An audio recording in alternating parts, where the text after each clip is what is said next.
we're just a few minutes past the hour, so we will get going. We've got a packed agenda. And I welcome you to this panel discussion on innovations in plant-based communal catering. It's going to be a really exciting afternoon, and as a very warm welcome to you, dear guests and dear speakers. Before we start, I will begin by introducing myself. My name is Dr. Shireen Kassam, and I will be facilitating this panel discussion this afternoon. I am a consultant haematologist and lifestyle medicine physician at King's College Hospital in London, UK. I am also a visiting professor of plant-based nutrition at the University of Winchester, where I provide the UK's only course on plant-based nutrition aimed at practicing healthcare professionals. I am passionate about promoting plant-based nutrition for the prevention and management of chronic diseases, including maintaining optimal health after cancer treatment. I founded Plant-Based Health Professionals UK in 2018. We are a community interest company whose mission is to provide education and advocacy on healthy plant-based diets for the prevention and management of chronic conditions and for improving the health of the planet. This year, we have published a textbook called Plant-Based Nutrition in Clinical Practice, aimed at healthcare professionals and students to incorporate this knowledge into their clinical practice. I look forward to spending the next 2 hours with you. To start with, I'd like to turn the floor to Kerstin Wortmann for the welcoming remarks.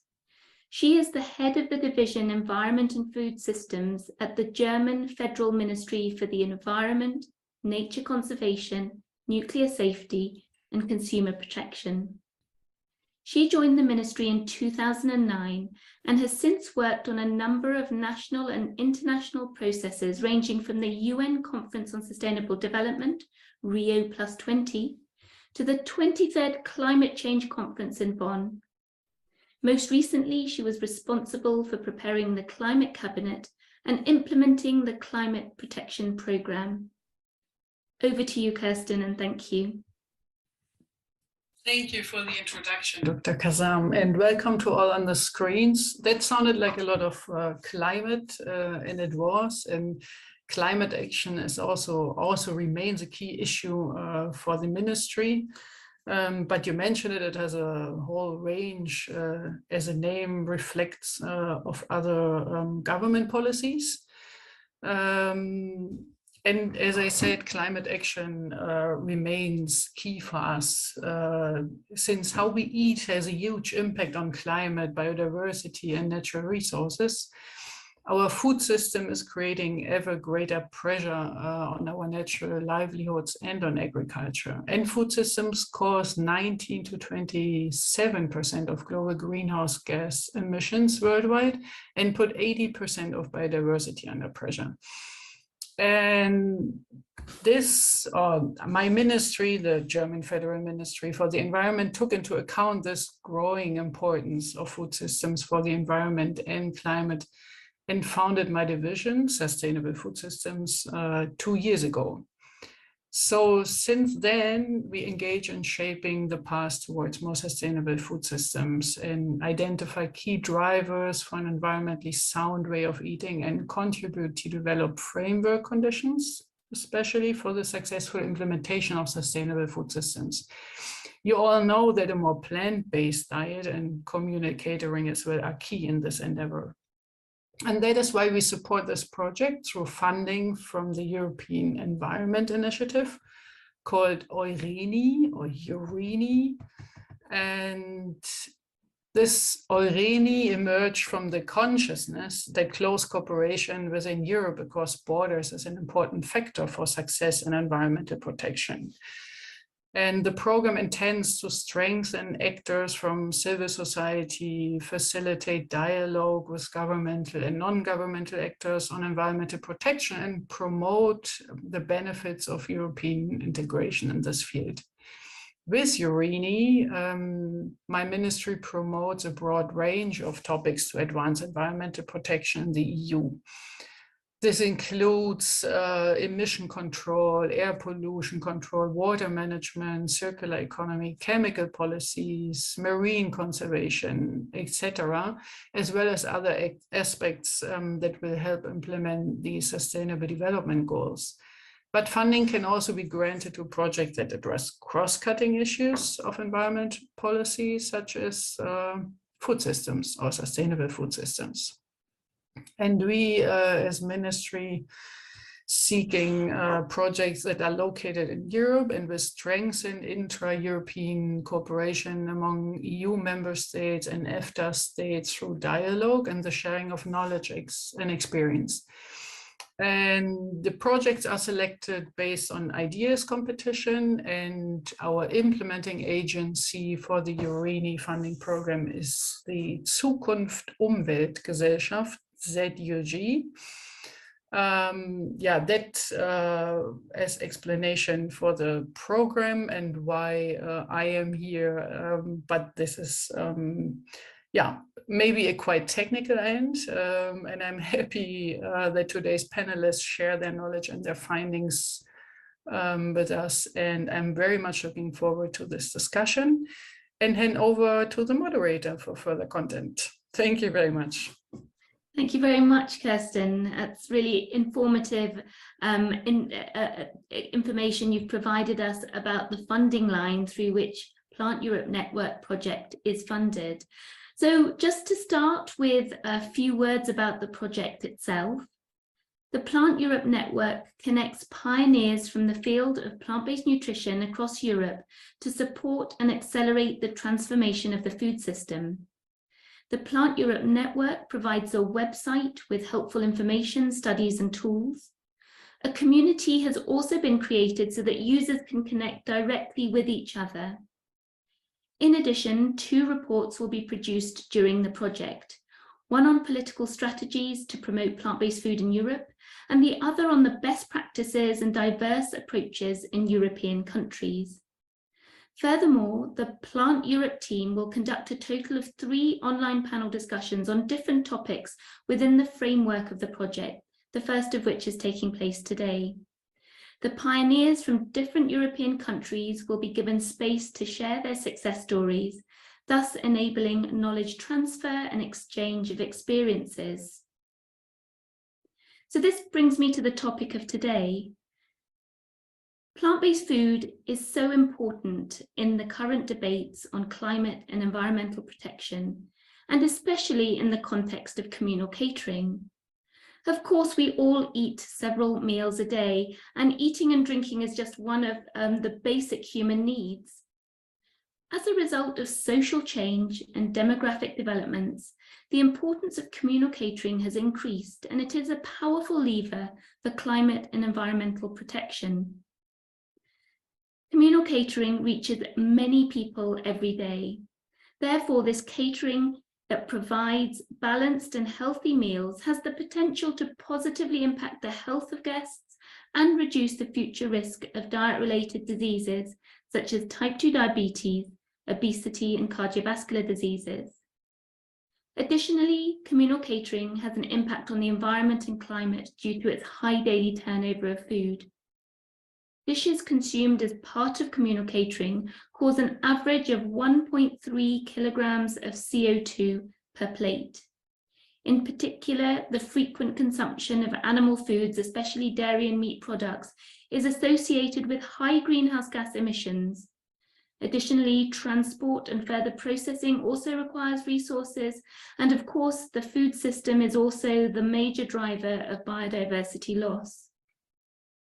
A food offer with predominantly plant-based, seasonal, regional, and organically produced food can contribute significantly to climate and environmental protection and help keep our food system within planetary boundaries.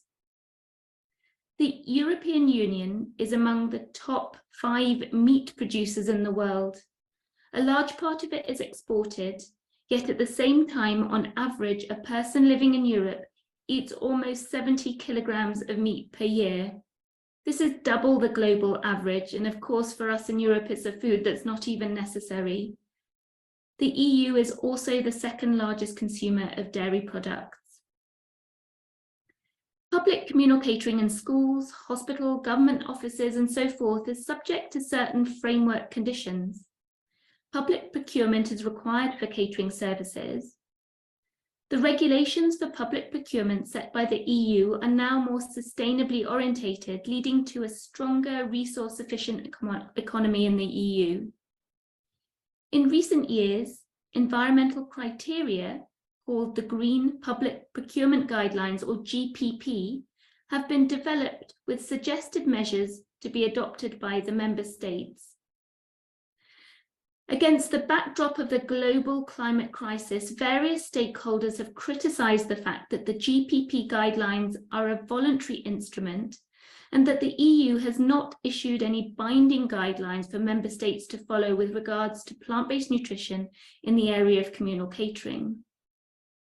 Some countries are leading the way in how they manage to advance and strengthen the topic of plant-based meals and catering sector beyond just this political framework.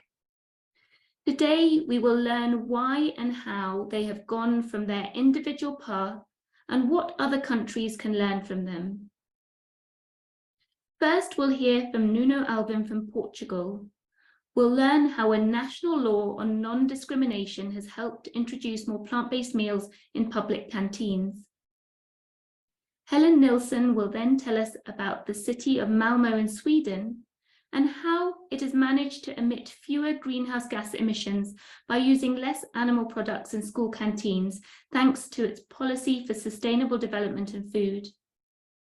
After this, Pierson from the UK will tell us how ProVeg UK's close collaboration with local authorities and caterers has overcome hurdles to achieve more plant-based meals in schools.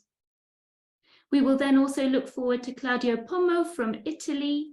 He will talk about his experience working with canteens and universities. After each of the speakers' 10-minute presentation, we will then open for the panel discussion. Siska Pottie will introduce the discussion by presenting potential opportunities mandatory minimum criteria for plant-based meals and communal catering would have if they were included in the Green Public Procurement Guidelines. So of note, we'll be taking questions from you in the audience, so please do start popping any questions as they come to you in the Q&A function. So I'll be mostly monitoring the Q&A tab, and the chat can be left for you to communicate with each other and tell everyone who you are. So in the Q&A function, it would be great if you could let me know which individual person on the panel, or maybe a number of people that you would like to address your question to. And of course, please note that this discussion is being recorded and will be made available to the wider public afterwards. So we will kick off with our panel members very shortly.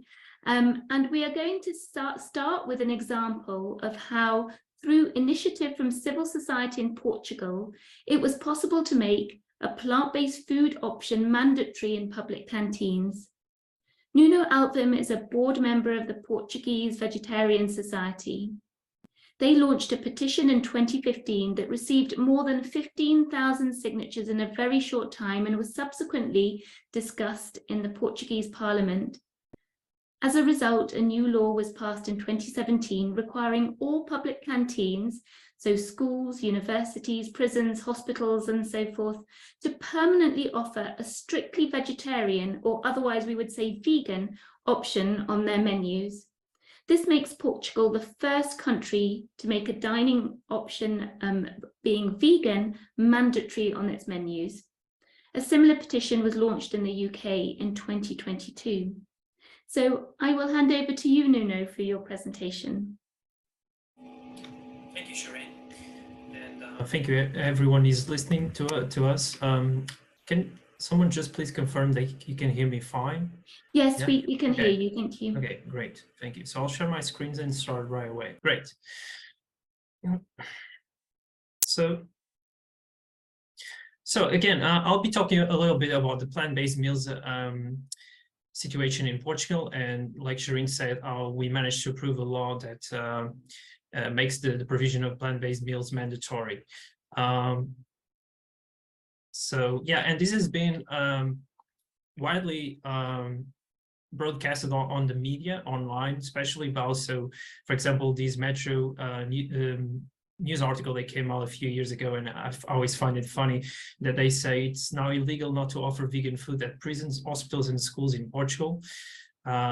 Let's say that it has a certain tone of sensationalism to it.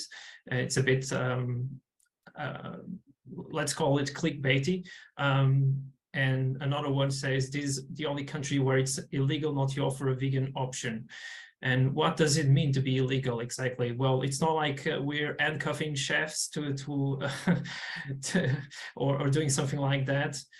More specifically, what this law is about is the vegan options are indeed required by law, and that means that any student, teacher, anyone that is on a hospital as a patient, or even as even a prisoner or an inmate, has the right to request the vegan option, and that option has to be provided to him or her. So all public cafeterias must provide a strict vegetarian option, and that's how the law actually phrases it. It calls it a strict vegetarian. Again, this includes schools, universities, healthcare units, prison facilities, social services as well, and so on. This is really important because we felt at the time it was a groundbreaking law for sure. I mean, it was the first of its kind all over the world. Nowadays, and as I'll show in a bit, there are other similar bills being drafted and approved elsewhere. But it was, and it is, a legal instrument that can be used to claim the right to a vegan meal in public facilities, and that means citizens can actually present or file a formal lawsuit against a given school or hospital or university, and there is a fiscal entity that is responsible for enforcement of this law. And this came about after a long lobbying efforts by our team. This is me in the picture, along with a colleague of mine who's a dietitian, and we put up a strong campaign in order to get this law approved. It wasn't just us; it was the result of a contribution of a series of actors in society, in civil society, and we found some difficulties along the way, for sure. For example, the main organization in Portugal that represents dietitians issued a non-recommendation letter to Parliament. Basically, they were saying that plant-based diets are not appropriate to health, or there are certain groups of individuals, such as children, that are in risk of facing certain deficits of nutrients. So they were very concerned about this, and also MPs were very concerned at the time with the food wastage and price management. And we pretty much told them, well, it's a question of just trying to balance the logistics, and you can actually ask people to sign up for the vegan meal in advance, like in one week in advance, and you'll know exactly who wants the vegan meal and who doesn't, and that way you can avoid waste and extra costs. I'm not sure you can see the whole screen. There's something popping up here on the top. Basically, the law was actually approved. Well, it started in 2015 when we collected 15,000 signatures in a petition to put extra pressure on government to approve this law. And then we had a strong collaboration with some political parties, which started drafting laws in 2016. Eventually, the law was approved in March 2017, and it came into effect in that same year in July. So it's basically been almost 5 years, actually more than 5 years since the law was approved. And let's move. Okay.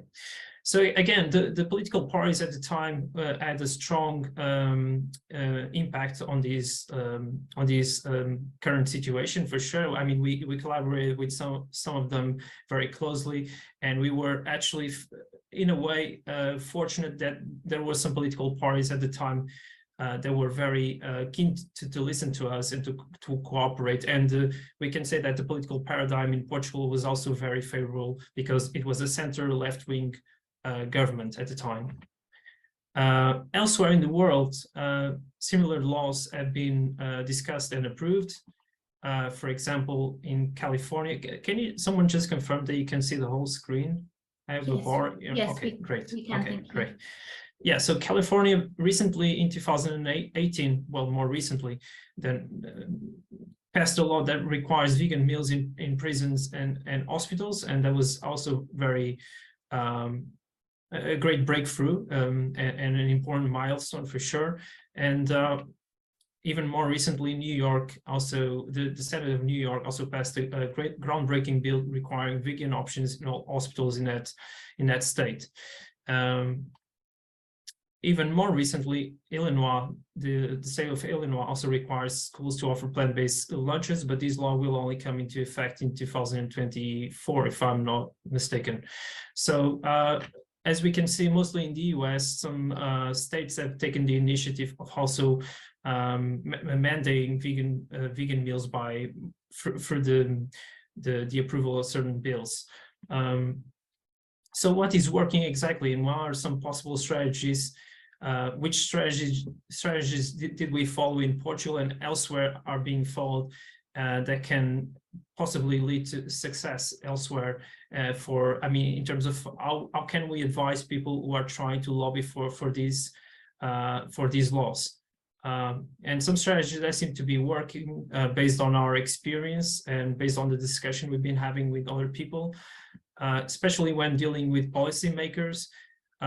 First of all, is making your case about human rights and civil liberties when lobbying, because parties, especially the most conservative ones, are certainly more prone to listen to you when you put emphasis on the fact that it's a matter of civil rights. That means, not forcing everyone to have the meat or fish meal, and having the provision for people to have the chance to also have a vegan meal when they want. And the fact that the civil rights approach is successful is actually proven by the fact that here in Portugal, we had no votes against when this law was approved. No parties at all voted against, not even the most conservative parties. And also, for example, in California, I have this statement or this quote from California's Governor Jerry Brown that says that the bill in California was approved because it means access to nutritious foods that meet health or cultural needs is a basic human right. That's what he says. So as we can see, a lot of the law-making politicians are very concerned with this question of human or civil rights. Also, having a cross-cutting approach to parties across the ideological rainbow, obviously, not just addressing the ones that that are favorable to your position, but also especially the conservative ones. And again, taking this stance on civil rights, I think it's the most effective way.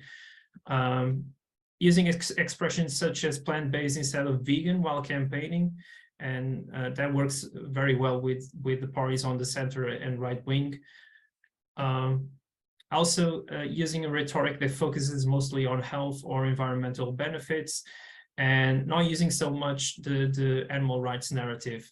Again, if your strategy, and most governments have a center or right wing government, or have parties that have a strong representation from that from those wings. And I think talking with politicians and focusing mostly on health, environmental benefits, leads to more success, and you're more likely to have more. To have them listen to you more easily. When dealing with supporters, especially the people who are signing your petition, what we found is that we especially focus on flexitarians, because we realized that we could more easily achieve our goal if we mobilize these individuals who are cutting down on meat or fish, not just vegans and vegetarians, because those are likely to sign your petition anyway. And as a proof of this, we had lots of people signing the petition who also commented that they were not vegetarian or vegan, but they realized that it was a matter of civil rights and not discriminating against vegans or vegetarians, and also that these people themselves wanted to have these meals, so they were happy to have more vegan meals in public facilities.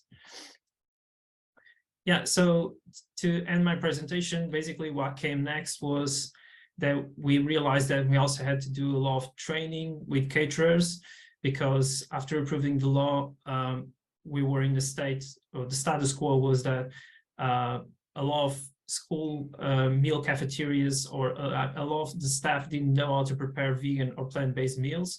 They had not received any formal training for this, so we needed to work with them, with not only the school staff, but also catering companies, and that's what we started doing.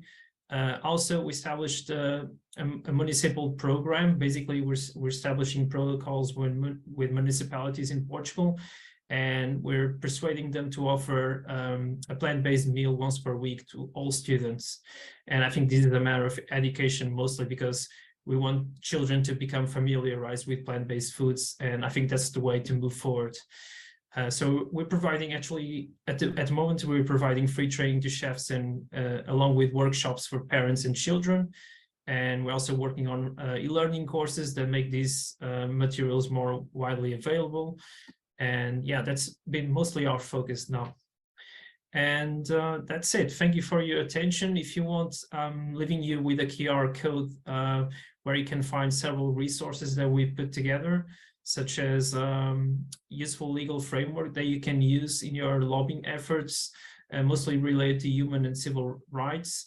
Also, some nutritional guidelines that can be easily adapted, petition templates that we put together, as well as successful lawmaking examples and other lobbying guidelines. Yeah, thank you so much. And if you have any questions, I'm happy to answer.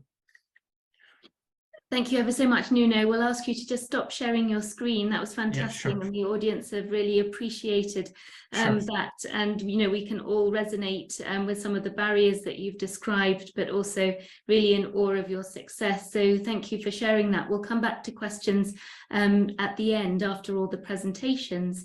So next we move on to Helen Nilsson, who is from Sweden.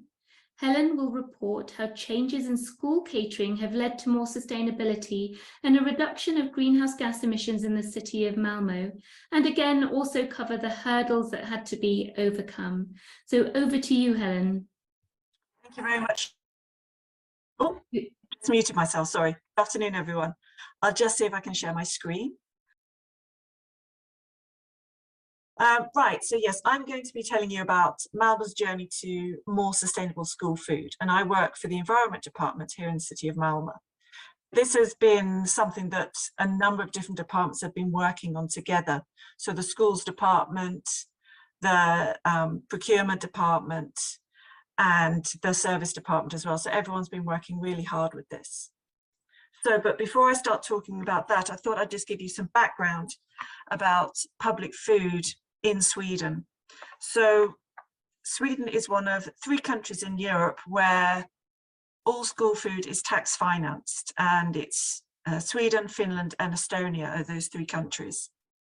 So schools in Sweden are legally required to provide a nutritionally balanced lunch for all children in school, and that's compulsory schooling between the ages of 7 and 16.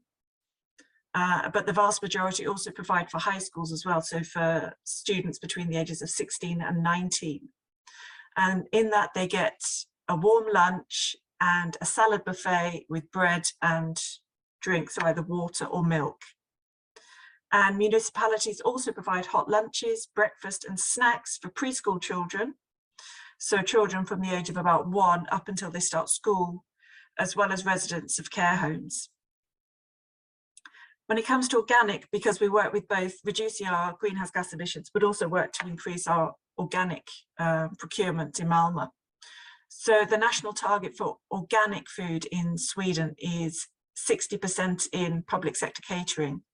And for at the national level, it's currently at 43%, which is kind of, it's been at that level for quite some time. And when it comes to plant-based meals, we don't have, as they do in Portugal, legal requirement or any sort of national goal that we should have plant-based meals in schools, although most schools do provide a vegetarian option.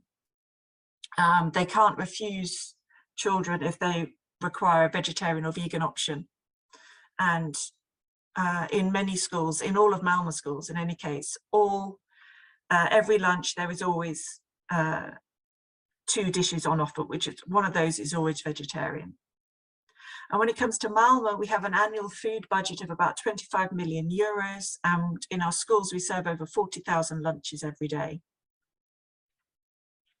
So our policy for sustainable development and food was agreed upon in 2010 by our executive committee, and the idea behind it was that we wanted to serve healthy food of a high quality in all our public sector kitchens. And to be able to serve this healthy food with a high quality, the staff needed to have knowledge and the skills required to be able to prepare and serve this food. We needed to work with our procurement. That was very important. So we need to think about our sustainability goals. So for example, we looked at the amount of organic food we were procuring. We looked at those products that we could buy that were fair trade. So for example, our tea, our coffee, our cocoa, bananas, etc. We also looked at our finances. So we looked at how we were following our agreements that we have with our suppliers. We're making sure that we can try and reduce our food waste so that we were keeping to our budget. And we also wanted to lead by example and show visitors to Malmö and people outside of Malmö that you can produce healthy food of a high quality. So we like to serve this when we have big events in Malmö and also when we have official dinners. So that was the basic rundown of the policy that we've got, and we've had that policy, as I said, since 2010. So we have 2 goals that we have. The first goal was that all food that is served or procured by the city of Malmö should be certified organic by 2020. And we didn't quite reach the goal, but we reached 70%.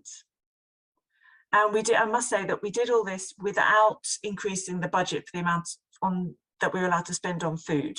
We had a small addition to the budget so that we could work on education and training of staff, but no actual money to buy more food. And the more important one, I guess you could say, was that we had a goal of reducing our greenhouse gas emissions from food consumption by 40% from the 2002 level. We chose 2002 because that was the first year that we had reliable figures from our suppliers that we could actually use.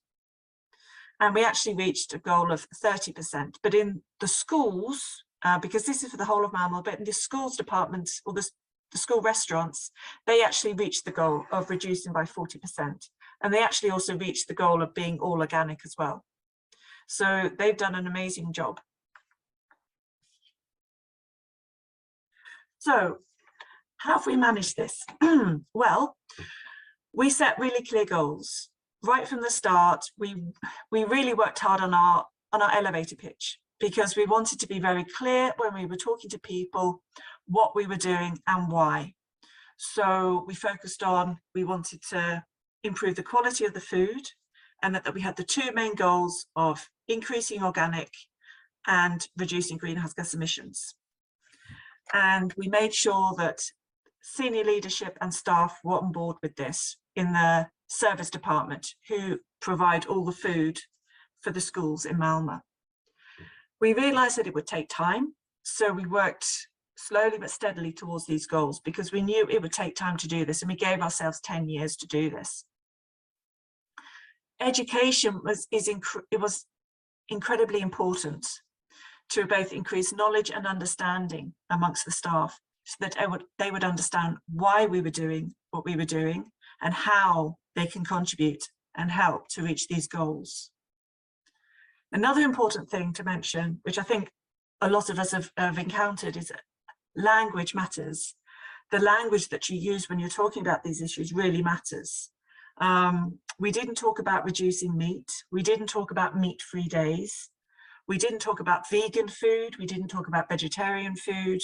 We talked about plant-based. We talked about increasing the amount of vegetables. We just tried to take away all the loaded words that many people associate with this and feel threatened by if you talk about meat-free days. So we instead, if it's a vegetarian dish, we'll just say what the vegetables are in it. So for example, instead of a lasagna, we'll call it a summer lasagna, or an aubergine and courgette lasagna, instead of just saying it's a vegetarian lasagna. So try and think all the time how we use language. It really helped the service department, who admittedly took a lot of stick in the beginning of the process, because those politicians and members of the public that were against our ideas of increasing the amount of plant-based meals being served contacted the service department, who, as I say, cook all the meals for the schools department. They accused them of serving protein-free meals to children, and that they were depriving the children of nutritional nutrition they need in schools, etc. But by using our policy, by using the national school law, as well as using the national nutritional guidelines set out by the Swedish Food Standards Agency, they were to use these as guidelines that they could fall back on to support the menu changes. Because, for example, the national nutritional guidelines recommend that we limit the amount of red meat that we eat in our diet to 500 grams per week for an adult. So when you translate that to a child eating school lunches every day, it's about 100 grams of meat a week that they can actually serve in schools. It's important to have a dialogue with customers, and there's actually a food council at most schools in Malmö, so that children in the schools can actually give input and feedback on the food that they're getting, and also the staff can communicate to the children about why changes are being made. They've had to test new dishes multiple times, and also maybe serve it as an optional dish rather than the main dish, so get people used to ideas of new dishes and understand that it takes time for people to get used to new dishes. It's been really important with close dialogue with suppliers, because they've been providing more plant-based meals, more plant-based burgers, etc., etc. So it's important that we've had good dialogue with them. They've been able to supply what we need. But we've also seen in recent years, actually, there's been changing attitudes of the general public towards more plant-based meals, because the service department have actually noted that they're getting fewer and fewer complaints about the food that's being served based on the fact that it's plant-based and there's less meat. So I think there's a positive change in society in Sweden, where people are accepting more and more that there is more plant-based and that it's okay.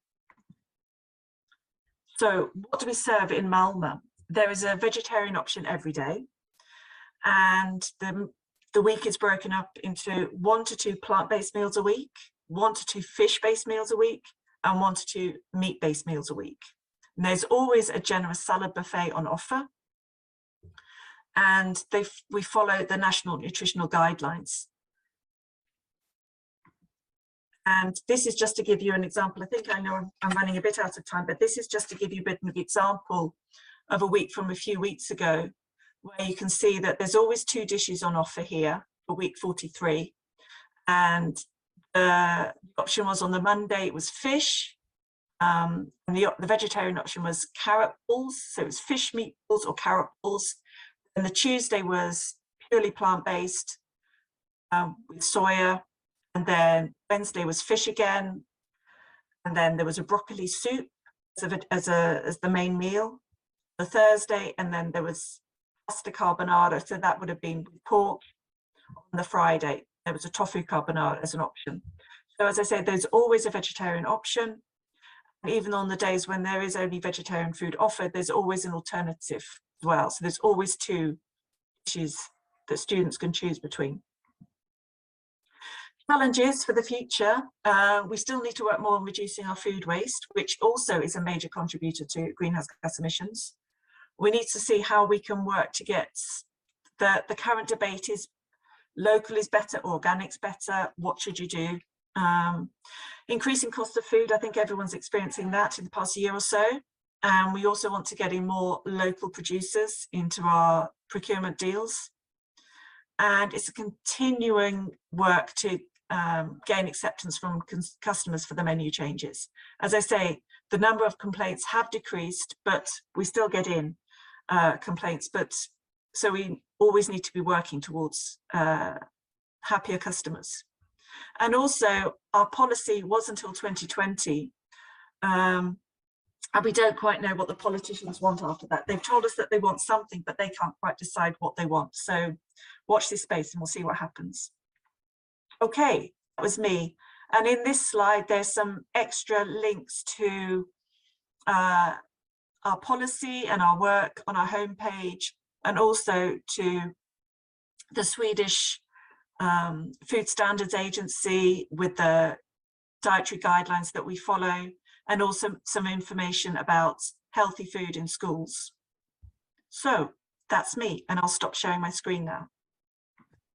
Great, thank you very much, Helen. Really fascinating journey with lots of learning, and to think you've gone from, you know, individuals wanting to complain to then having very few complaints. And actually people forget that what you're trying to serve is actually a universal meal that's appropriate for so many of us in society. So thank you for that. And again, we'll come back to questions.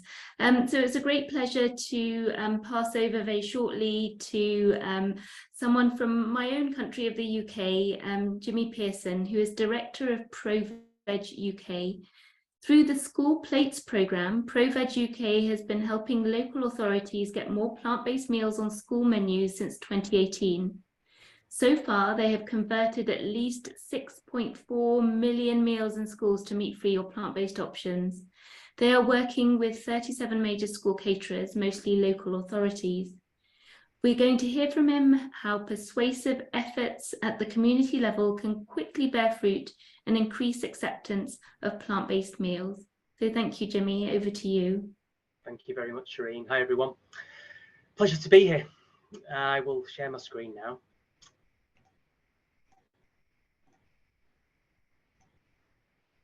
And hopefully you can see that.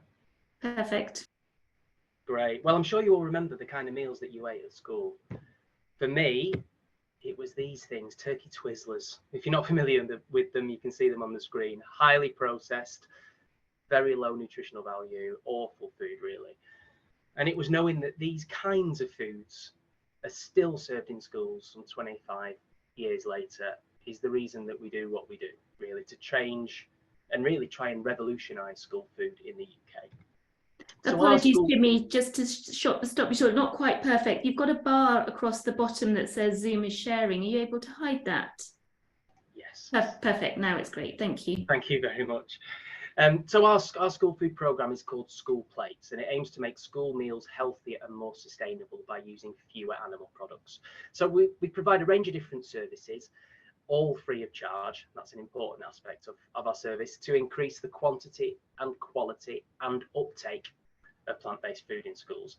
So the kind of services that we provide include menu consultancy, recipe development, and plant-based cooking in schools workshops to school catering staff. And I created the programme in 2018, some 4.5 years ago, when I realised that there weren't any other organisations that were working specifically to make school food more plant-based. And I was particularly interested in school food at that time because my daughter was about to start school herself. And you might have heard of the British TV chef Jamie Oliver. Well, he very publicly campaigned for healthier school food in the mid-2000s in the UK. And I'd assumed that school food had improved as a result of his campaigning, but I wanted to see for myself. So at ProVeg, we went ahead and tried to review every primary school menu in the UK. But in the end, we managed to review one in every region of the country. And what we discovered were that menus were miles away from what we'd hoped to see. There hadn't been enough positive change, basically. And from that moment on, I knew that something had to change and we had to be the ones to drive it. So we're really driven by impact.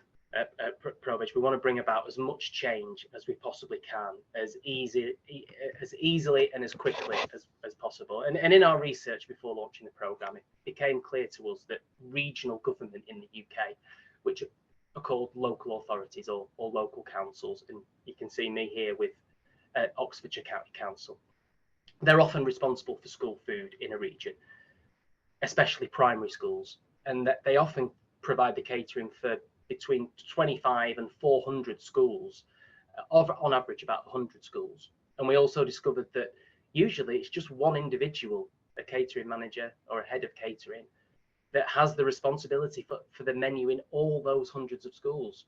So just by influencing one person, having one meeting, we can change the menus in hundreds of schools. And this is why we work in primary schools through the local authority, because it's highly efficient and just a really effective model for us. So we provide a range of services like I mentioned, and the primary one we provide is menu consultancy. And this is really to rebalance menus that have for so long been weighted in favour of animal-based foods. So we tweak the menu to encourage more children, regardless of what they usually eat, to choose the meat-free and plant-based food more often. And so we start by looking at language. Now, this is very similar to what Helen was saying in her very interesting presentation. And research tells us that terms such as vegetarian, vegan, meat-free in a meal name can be off-putting and restrict uptake to only the vegetarians and vegans. And in fact, the term meat-free really implies that something's missing from a dish, doesn't it? That it's without meat. And meat is usually something that children want, and we want to tempt those children that are usually eating meat. So instead, we just add a small VE at the end of a meal name to identify, as a more subtle way of identifying that the dish is vegan or plant-based. And that's going to increase the uptake of the meal by many more children. So instead, we use creative naming to really give the plant-based option the same love, care, attention that the meat-based dish gets. We want to make it seem as exciting and attractive as we possibly can. And these are just some descriptive words that we like to use when we get our red pen out and we're marking up a menu that we get given. And we see this on school menus day in, day out, and you'll even see it in some restaurants. You might see meat-based dishes described beautifully with names that accentuate where they come from, where they originated, the taste, the texture, the key ingredient. And for example, you might see a Sri Lankan aromatic chicken masala, and that might be up against the alternative option would just be a vegetarian version of the same dish called veg curry. And in reality, it's only the vegetarian and vegan children that are going to choose that. And we want to change that. It's just not a fair fight, really. And this is all based on behavioural insights research from research institutes like the World Resources Institute. It's also called nudge theory. And I love this example on the left, the Sainsbury's one. So Sainsbury's is a supermarket here in the UK. And in their cafes, they had a meat-free sausage and mash on the menu. And just by renaming it a Cumberland spiced veggie sausage and mash, Cumberland, by the way, is a region in the north of England, they increased the uptake by 76%. So it just shows that small tweaks to language can make a huge difference to uptake, and that's what we're seeing in schools all the time. Positioning is also really important. Research tells us that meals on the top row, especially when there's just two, a top row and a row underneath, are chosen for far more often. So this is one of our partners, Waltham Forest in London, and you'll see the bottom menu is before our intervention, where the main choice was always a meat-based dish along the top, with the exception of Monday, which is a meat-free Monday, and the vegetarian option on the second row. And what we want to do is have the meat-free or plant-based option on the top row at least half of the time. And the subsequent, the after menus is the purple one across the top, where you can see the vegetarian or the plant-based option on the top on Monday, Tuesday, Wednesday, and Friday. So it's only Thursday in which it's not. And again, the reason for that is to increase its uptake by all children. We also provide, and this is really crucial for us, it's plant-based cooking in schools workshops, and these are to practically help caterers to work better with plant-based ingredients. And we do this through sort of demonstrations, cook-alongs, to give them the tools, techniques, and the confidence that they need. We want them, for so many of them, it's a chore, it's an effort that they don't want to have to put a plant-based option on. And we want to make it a joy. So, and these workshops are led by our in-house chef, Lisa Marley, who's, you can see on the far left, she's been cooking with plant-based food for over 15 years. And we do in-person and online workshops, and we've so far trained hundreds of school catering staff. So this is really to increase the quality of the plant-based food, and the menu consultancy I was talking about is to increase the quantity. Get that right? So we're dealing with quality and quantity with this. We also work on recipe development. I'm not sure if you can actually see me on my video, but we have produced what we think is the first plant-based cookery book for primary schools, specifically for primary schools. And we've got 35 recipes in there which detail the nutritional profile, the carbon footprint of each dish, along with the cost per portion. And our recipes come in at less than half of the cost of a typical primary school menu. So what kind of things have we learned? Well, there's loads of things, but I'll summarize just 3 for you right now. And the first one is that it's really important for us to be flexible and pragmatic and ready to change our approach to suit the needs of our partners. And a good example of this is in our messaging, our core messaging, to try and persuade local authorities to work with us. When we started, the main driver for our partners was saving money. If we could save money for them, they'd consider working with us.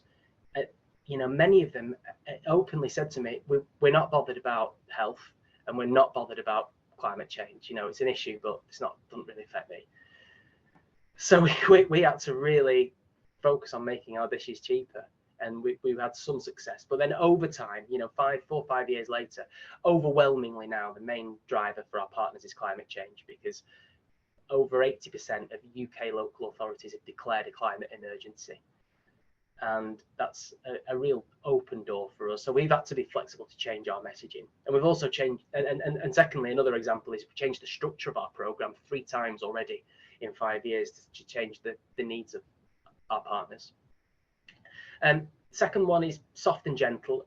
It has to be this approach with our partners. Okay, when I refer to partners, I mean school catering teams. It's all about nudges, meeting them wherever they are on this spectrum of really reliant on animal products, and at the other end of the spectrum, really embracing plant-based. Wherever they are, we'll meet them there and nudge them along. And it's long-termism, really. We want to work with them in the long term. We want the changes that we recommend to be long-lasting. We don't want to go in, change the whole menu, and then the kids don't like it, the parents are not happy, and we're back to where we were, or even further in reverse. And finally, it's really important that we in the UK keep our services free of charge. Local authorities simply don't have the budget, and that's just getting more and more clear to us. We experimented with charging for our catering workshops, which take a lot of time and effort, and do cost us quite a bit, but it reduced demand to 0. And it's so essential that we deliver these, though we just reverted back to charging for them. And we reverted back for making them free, and we'll seek funding elsewhere for that. So are any other developments like this going on elsewhere in Europe? Well, yeah, we have discussions with entities all over Europe who either have an existing program, change school food, or are looking to implement aspects of our program in their country. And we've had chats with organizations in Portugal, Sweden, Romania, Norway, the US, Nepal, Malaysia, and Israel. But then what you can see is just the ProVeg offices on this map, and there is a similar program run in Germany. In fact, it won a UN award, Momentum for Change Award, although this focuses much more on educating the children rather than changing the menus with the caterers. So one of the last things I want to talk about is policy, the political landscape. It's not really helpful in the UK for us. I've actually never known a more turbulent time politically in the UK. It's chaos at the moment, quite honestly. And the current government, which is a right-wing conservative government, is clearly not prepared to lead on sustainable food. The main and most relevant policies in our sector relating to school food are the nutritional guidelines for school in each UK nation. And in England, where most of our partners are located, these are called the school food standards. And they currently require schools to serve meat 3 times a week and dairy every day. And these standards are set by the government's Department for Education. And we've met with the Department for Education 3 times, and we share our real life experience that of what's actually happening in schools, that our partners want to go further and make their menus healthier and more sustainable, but they can't. They're hit by this ceiling, this barrier of the school food standards. So they know our position, and they know that we're pushing for them to be updated, but we're just getting, we're just hitting this block. They don't want to update the standards. So it's really clear that the government doesn't want to act on meat and dairy. They've declined to turn into legislation in the UK. So quite a few meat reduction policy recommendations from independent bodies like the National Food Strategy, which is on the slide, and the Climate Change Committee. And they just maintain this position on not wanting to tell the public what to eat. They're afraid of being perceived as a nanny state. What they may do is catch up using legislation with what's actually going on the ground in these schools. And so that just gives us extra conviction or determination to work with more local authorities to really get as many as possible pushing their menus right to the limit of these school food standards, to embrace school food. So we reach this critical mass and really the normalization of serving plant-based options daily and all the other menu interventions that we do.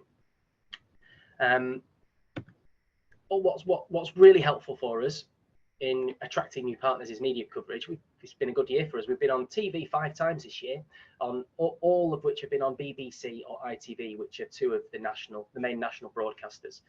And it's to really showcase what our partners are doing, to highlight the work they're doing to make their menus healthier and more sustainable. And they've all been good news stories for like 3 minutes each. So more of that for us next year. And just before I finish, I'm going to summarise the impact we've had so far. So we are working with 38 major catering partners, most of which are local authorities. They provide the catering for 3,700 schools. And so it means that menus that we're influencing are eaten by almost 600,000 children every day. This stat is a very conservative estimate of our impact. This just relates to 5 of our partners just introducing new meat-free days, and that equates to 7 million meal swaps. So that doesn't include the other 30 odd partners that we have and the every other day of the week interventions. Impact measurement is so difficult for us. That's one of our main challenges. I've not included this in this presentation, but it's a real challenge getting the data and measuring the impact that we're having. But this is what we can measure so far. That's it. Thank you very much. Thank you very much, Jimmy. A very welcome presentation. I share your despair of our government and their unwillingness to put in place any policies that are going to support our individual health, let alone our planetary health. And I share the similar frustrations when talking about hospital food, but it's so interesting to hear that you've managed to make those menus cheaper, because that clearly is the driver in the health system and the foods that we provide. So that's really great to hear. So thank you. So the last speaker of today is Claudio Pomo. He is a development manager and a co-founder of Essere Animali. He will talk about the MenoPerPiù, or Less for More project, in collaboration with the university canteens, the challenges they faced, and the factors that favoured the implementation of the project. So over to you, Claudio. Hi everybody, thanks a lot. Now we'll share my screen. So hope you can see it. Yeah, we just need it full screen and then. Can you see it full screen? Yeah, perfect. Thank you. Okay, so briefly, MenoPerPiù means, as you said, less for more, and as it's written here, it's less animal proteins for more sustainability. This is the way we explain our project. And this project was started by Essere Animali. Essere Animali is an animal rights focused organization in Italy, but we decided to create a separate branch, which is MenoPerPiù. With this branch, we help catering companies approach a new way of eating, which is, as you can see here from this slide, we focus much on health, of course, the environment. We actually do not talk that much about animals, and as it has been said before, we do not use words like vegan, we do not use words, words that people consider like for the vegan movement. We try to talk a lot about sustainable eating, and we talk a lot about climate change and these kind of issues. And the project was started quite recently, and we really started rolling and entering into companies actually 1.5 years ago or 2 years ago.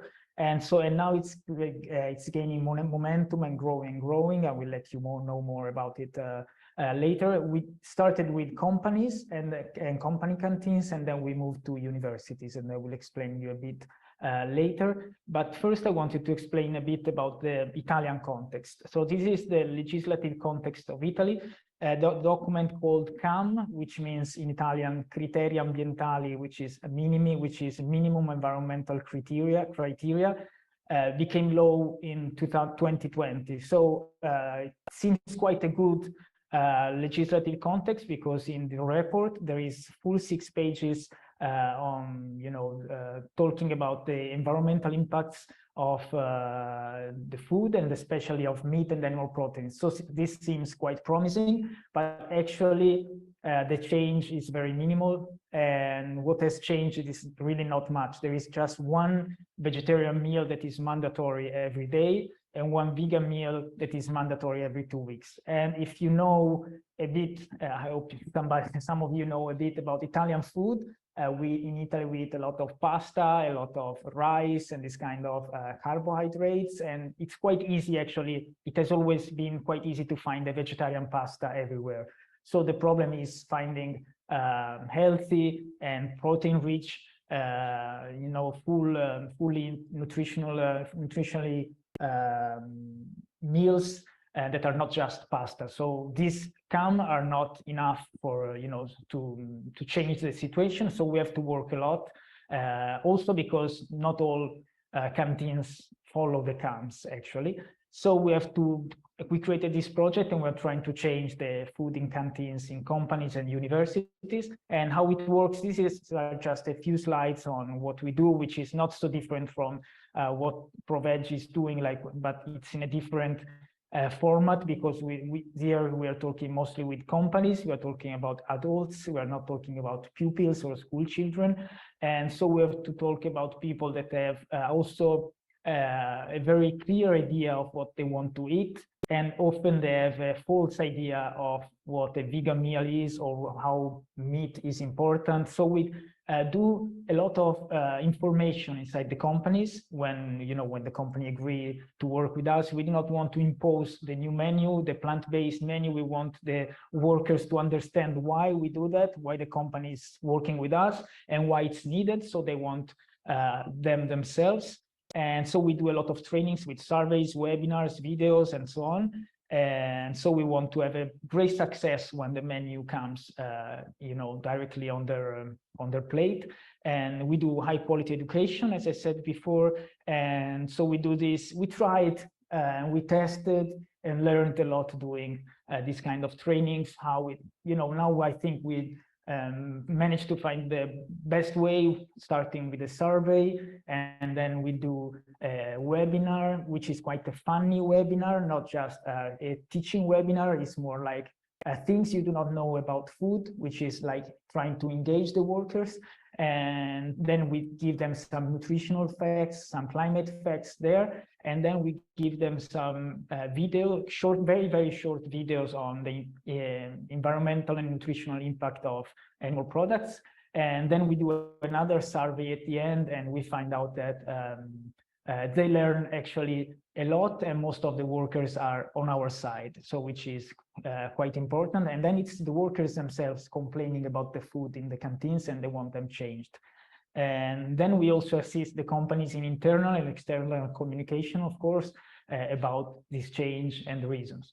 And as I said, we want a great appreciation for our project. We do not want to go in companies and having workers complaining for the vegan food and complaining for the meat being less present in their meals. And so here we can see from one of the companies we worked with, 96% of participants would recommend the path, which is in this company actually we made just the training, just the information, because this company doesn't have canteens. So I forgot to say, we also started working, especially during the pandemics. We started working with companies that, of course, had people working from home, just on and not going anymore in the offices or in in the factories. And so the canteens were closed, and we started doing just online training. And this was also continued then, as we call it, a foot in the door. We start with this training sometimes in companies, and then it's the workers themselves, as I said before, asking for a change in the canteen where it is present. In this occasion, MacArthur Glen doesn't have its outlet company. They have a few stores in Italy with thousands and thousands of workers, and they were very happy and appreciated our training about why they should eat less meat. And this is bringing us also to change the menus, also in some of the shops and retailers and chains inside their malls in Italy. So it could be a great step in the future. And so how it works, nothing very different from what has been said also in other countries. We do kitchen training, and then we work luckily with one of the best Italian chefs in the plant-based cuisine with 20 years of experience. And then we have this case study. AlphaParf is an Italian multinational company. And after our work on the canteen, they had a plus 50% attendance, because a lot of workers didn't go to the canteen because they didn't like the food. After we changed it, actually, the food improved, because we didn't just take off the meat. We also helped the canteen provide not only more sustainable, but also more creative and better food and more tasting food. So this is also good for the company, because they see that the welfare of workers has improved, and the appreciation of workers has improved, and so they're happy. And then I want to talk about a new step for our campaign, for our project, which is a campaign, and then I will go on telling you some more details about difficulties, challenges, and what we learned about working in canteens, or on different situations. But our next step, which was started this year, is working with universities. So we have a campaign asking a 50% plant-based menu in Italian universities, which is a very new campaign. We just launched it last month, October 17th. And we had already worked with 2 universities, and 2 collaborations had already previously started this year, one with a private university and one with a public university, and we'll explain you a bit more in the next slide. And these collaborations made us think on how it is important to work with universities and not only with companies, and how big the impact could be, of course, with universities, because we have in Italy over 500,000 students in universities. And so this is, as you probably understand, are also it's the main target for our cause, because these are students that it's a demographic that is more interested in the environment, on sustainability, and so it's the demographic that we can have on our side. And so after these two collaborations, we launched this campaign, and just in 1 month, we already collected 6,000 signatures, and 6 universities all around Italy have already replied that they're open to work with us. We cannot say if it will go on 100% with all of them, but it's a great start. And we have a lot of ideas and a lot of projects to keep the momentum going, but now we're already starting discussing with 6 universities, and our plan is to, our goal is to change the menus in all Italian universities in a few years, and we want to change 50 in 4 years. So it's a ambitious project, but we think that once we start with a few, and then we generate the impact there, and then we engage the students, and then there is a network of environmental programs of students. And once you are there, and we are already discussing with them, once we are there, things can go on by themselves, and momentum creates, and then I think we can really change the menus in 50 universities in 4 years. So this will be really, really great, and we are very excited about this campaign, and we are very happy to have collaborated with the University of Florence. University of Florence is one of the most important in Italy. There is many important departments there, and we started working with them really thanks to students. And this year we were present, and we were invited to have a workshop and at the Science Open Day, and we also proposed and obtained that the canteen that day was completely vegan. And this was in September, and it was a great start, and also a great test for us. And also the rector of the University of Florence was there, and she tasted the food at the canteen that was completely vegan, and she said she really appreciated that. So she gave a thumbs up and said, we can work on this, work more on this. And so the menu in all canteens in the city have been changed since November 7th. They're not 50% vegan as we ask yet. We are working with them, but it's a great improvement. And so there will be a communication project that we will lead, and starting soon, inviting students to eat more plant-based, and explaining them why they should choose this. And then the greatest thing probably is that we will be also testing in different canteens, testing different communications and nudges. As has been said before by other panelists, it's very important not to call the vegan option the vegan option, the vegan pasta, the vegan dish, but it's important to try and invent funny names or good tasting names. And also we will use some different nudges to have people, to bring people on the right choice. And out of it, the great thing is that some sociology students will do a research. And so this research will be also useful for us, but not just for us, it will be useful for the whole movement. So we are very excited about it, and more to come, and more, about this. So we're very, very happy about this campaign and programs with universities. And so just to share a bit of some lessons learned from this project. One is that eating habits vary from country to country, and they may render this job more difficult in some of them. Italy is one of the most difficult countries probably in Europe, maybe in the world, I do not know.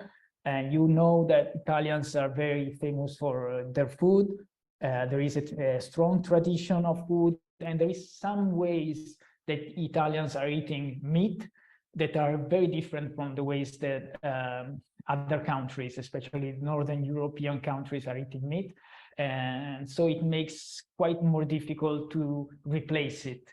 And so we're less used to curries. We're not used to eat couscous and meat or chunk meat with lentils or whatever. We're used to it just as a second course. When there is meat, there is just meat. There is just a piece of meat there that can be fried, can be cooked in different ways. And so it makes quite difficult and challenging. So we have to teach the people that we cannot replace the meat with a fake meat. We have to learn to teach them to choose their legumes and then cook the legumes in a different way than Italians are usually used to. So it's quite challenging what we are doing, and we're finding out some barriers, but we're learning slowly and one bit at a time how to overcome them. So it's quite difficult here compared to other countries where, especially when we talked and shared our experiences with colleagues running similar projects in different countries, we found out that changing an Italian recipe or maybe a French recipe or maybe even Spanish recipes, I think it's more challenging than in other countries. And so another lesson learned, price is important, and the big obstacle sometimes price is the price that companies or universities are able to pay for each meal of a worker or a student. And we're collaborating with different companies that have completely different prices. We have prices can range from 10 euros for every meal, which is very good, and can go down to 2.50 euros or less than 3 euros for every meal. And you can imagine that with 3 euros a meal for a person that has to eat first, second course, salad, maybe coffee or something, it's impossible to bring in the recipe really healthy food, or maybe even tofu is very expensive sometimes. And so we have to be creative. We have to, of course, as other panelists said before, it's important to cut food costs. So we don't want to have our vegan meals to cost more. We want them to cost less. And of course, legumes cost less than meat. But so we have to work a lot on these kind of variations from the prices. And so we have to bring on different recipes in different situations. And we had also to learn a lot also on this by, testing and working with companies and testing the food. And one thing I would like to add here is once we did the training with the workers, and then we changed we do the trainings with the chefs and change the menu. We always do also a kind of launch day when almost every time it's completely vegan, so people can taste all the different options that will be cooked during the following weeks in the weekly menus. And we also do a survey there, so we can test which is the food that they appreciated more, the ones that are working, they didn't like that much. And so it's very good also for us, as sometimes we find out some recipes are not working in a specific place, but in others are working, or some recipes we abandon them because people do not like them. So it's a good way also to create this kind of tests and surveys and keep doing them also during the year, once a year at least in the same place, maybe organizing an event like, specific event when the company says, today there will be the, let's say, Asian cooking day. And so we test different kind of recipes there. And so, as I said before, one of the main lessons we learned was that before we tried to, from above, changing the food in the canteen, but it's much more successful if you have from below, from the workers, you have a request for it, and you have approval, and you have people appreciating that. And so it's very, very important to focus also on the education part of the project, both in companies and universities. And then another lessons we learned, which is our next step. Sometimes there is some products that we are lacking, which means very cheap, especially frozen products, which are mostly used by the canteens we are working with. And sometimes they do not, the main Italian distributors of frozen products do not have enough vegan options, or at least good protein-rich vegan options. Of course, they have vegetables or legumes, but they do not have very good, let's say, vegan meatballs, or they do not have good, they do not have at all vegan lasagna or something else that is usually part of the Italian canteens, and that it's easy to be cooked because it's frozen, just needs to be put in the oven. And so we are working now, the next step of our project is directly working with research and, you know, and innovation with these big frozen category producers, and giving them for free the research that they will pay a lot thanks to our chef, and then having them produce the, for example, vegan lasagna, vegan cannelloni, or these kind of products that will make a lot easier for us to swap the meat and animal ingredients, traditional food, with the vegan one.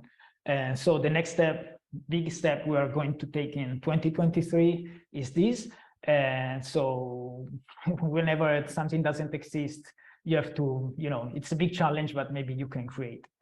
And so this is what I had to share about our project. And so feel free to ask questions later, and if you want to know more. Thanks a lot. Thank you very much, Claudio, for sharing your very ambitious plans. We look forward to hearing your updates. We also have a campaign in the UK called Plant-Based Universities, run by Animal Rebellion, that's calling upon student unions to vote for plant-based menus. So hopefully we will have some success to share from the UK. We are running a little bit late, and we will definitely get to all your questions. So can I just ask the people who've written their questions in the chat just to transfer them all over to the Q&A, so I can just keep a tab on things. And then please do use the upvoting function if you want certain questions covered in priority, and I'll pay attention to that. But we will kick off now with the discussion, and really I should have said big thank you to all the panelists and speakers. It's been really informative for me, and I'm sure for everyone else. But we will kick off the discussion with the first few words from Siska Pottie. She is an experienced public affairs professional and founder of EAPF, that is, the European Alliance for Plant-Based Foods. The EAPF has published a position paper that we can pop into the chat, calling for minimum criteria for plant-based foods and dishes in communal catering.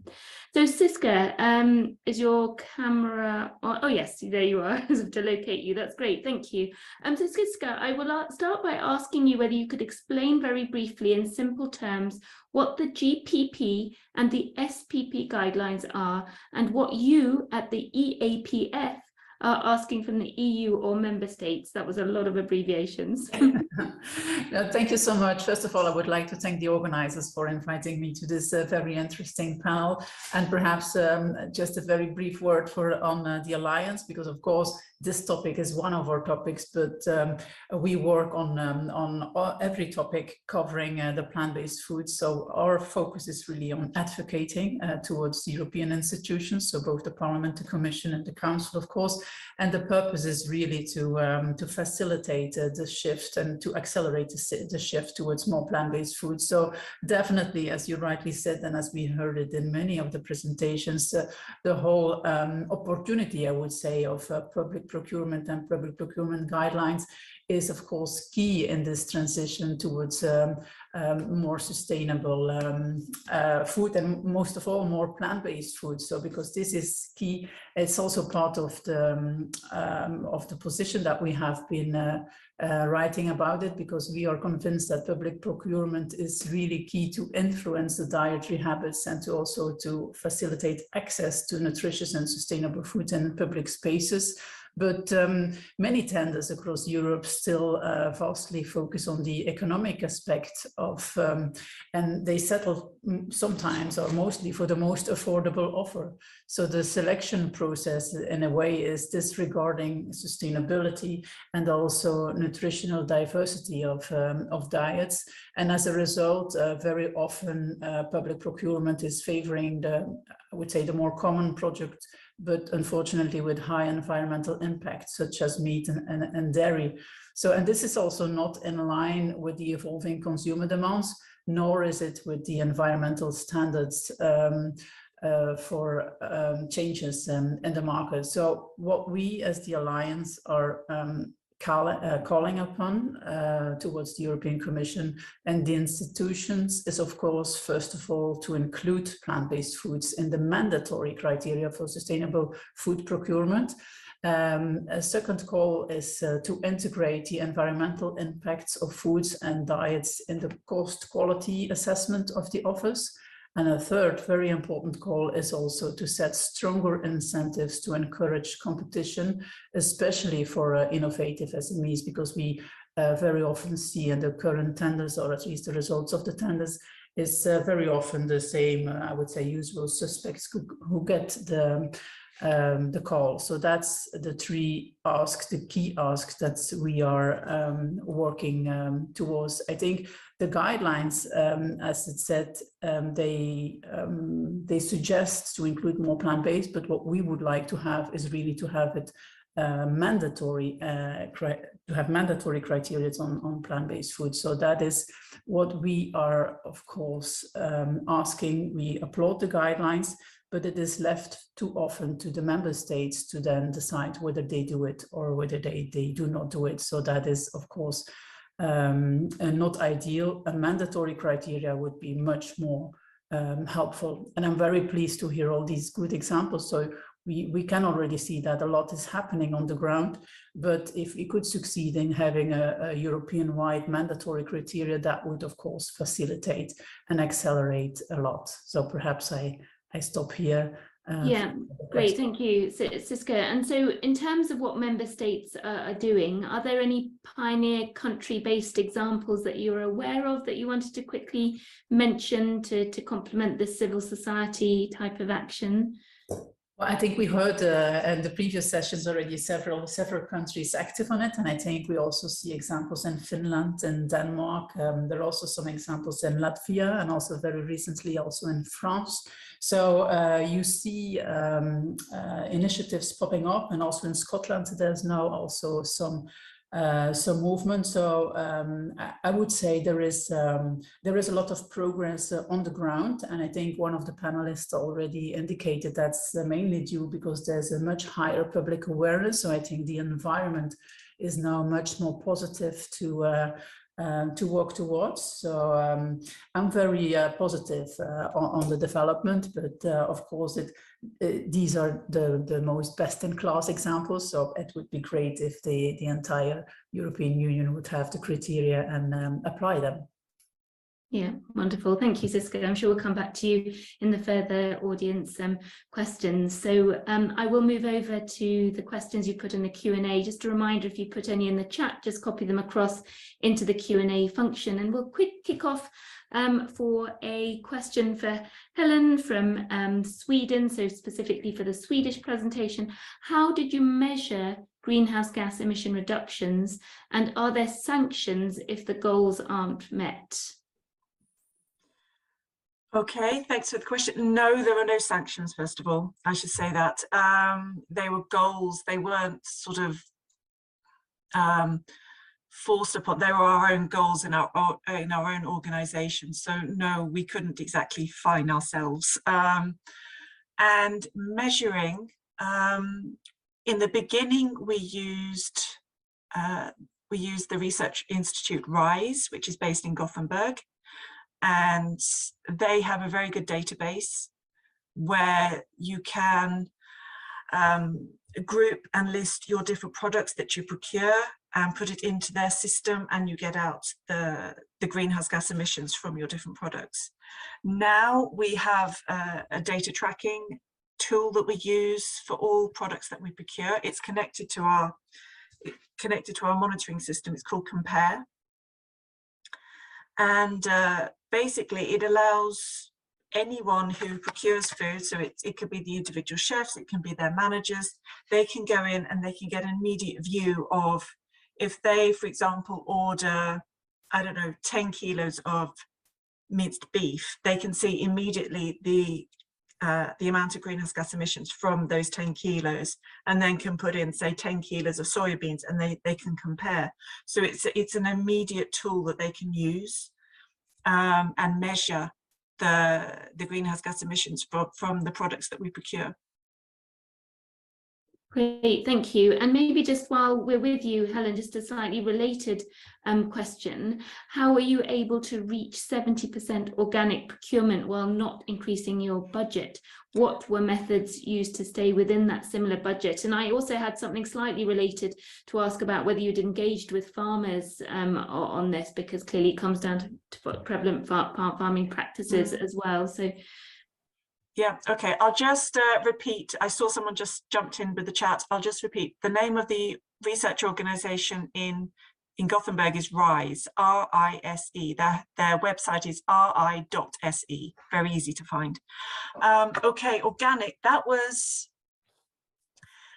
we worked by increasing the amount of plant-based meals and the amount of vegetables being served, and reducing the amount of meat. So we improved our budget, basically, because obviously plant-based often costs less than meat. So we reduced the amount of meat that we were serving.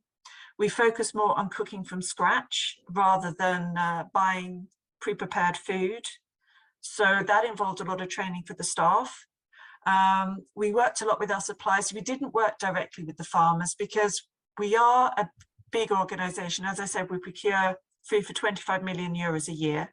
So the contracts that we don't have contracts with individual farmers because the farmers can't provide the amounts that we need. So we work very closely with our suppliers who then work with farmers. But by setting a national goal for organic, the Swedish government has helped to increase the attractiveness of organic farming in Sweden. Although the recent challenges due to increasing costs of energy and fuel and the financial situation for many, where many are facing hardships, we have actually seen a decrease in the amount of organic, both production and consumption here in Sweden. I'm sure it's the same in many countries as well. So we've worked with, we've looked at what we buy, so looking at more plant-based, seasonal instead of importing. I think someone brought that up as well today. Buying what there is in the local area. So just trying to sort of bring down costs as much as possible and working on and cooking as much as possible from scratch. Great, thank you very much, Helen. I will come back to some more of Stephanie's questions in a moment, but just to open it up to some other people who've asked questions. There's an anonymous one here saying wonderful presentations, thank you, that this person is a student representative in a board. And just while everyone's listening, this is for you probably, Claudio, because of your work with the universities. This person is a student representative in a board who is currently working on the tender for the new university catering for 12,000 students. So it sounds like a great opportunity. And that this person would love to hear any tips, ideas, input for them in this role as student representative. So maybe just bringing it back to the student perspective, Claudio, what sort of things work to persuade universities and catering departments to adopt more plant-based meals?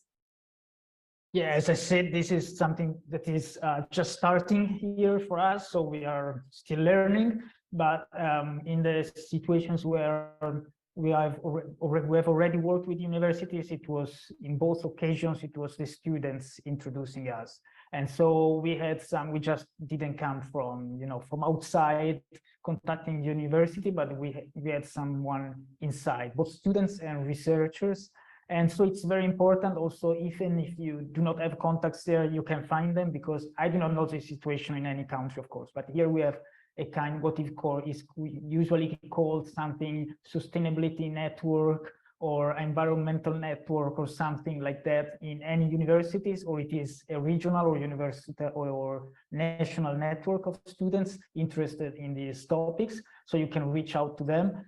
And if you can get them on board, you can get a good contact with the universities, and this is very important. And then we started this petition last month also as a sign of approval by students that are interested in our project.